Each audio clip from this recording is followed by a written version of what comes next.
ഇന്ന് നമുക്ക് സദ്യയിൽ ഒഴിച്ചുകൂടാൻ പറ്റാത്ത ഒരു ഓലൻ ഉണ്ടാക്കാം. ഒരു കഷ്ണം കുമ്പളങ്ങ എടുത്ത് ചെറുതായി മുറിച്ചെടുക്കാം. ഇങ്ങനെ ചെറുതായി മുറിച്ചെടുത്ത കുമ്പളങ്ങ കുതിർത്തി വെച്ച പയറും പച്ചമുളകും ഇട്ട് 3 ആവി വരുന്നതുവരെ വേവിച്ചെടുക്കാം. 2ാം പാൽ ഒഴിച്ചാണ് വേവിച്ചെടുക്കേണ്ടത്. ഇത് തേങ്ങാപ്പാൽ ഒഴിച്ച് ഉണ്ടാക്കുന്നത് കൊണ്ട് ഒരു പ്രത്യേക സ്വാദാണ്. ഇനി ഇതിലേക്ക് ആവശ്യത്തിനുള്ള ഉപ്പിട്ട് കൊടുക്കാം.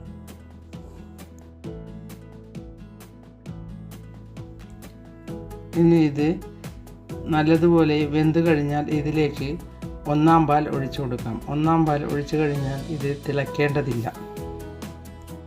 തിളച്ച് വരുമ്പോൾ തന്നെ സ്റ്റൗ ഓഫ് ചെയ്യണം.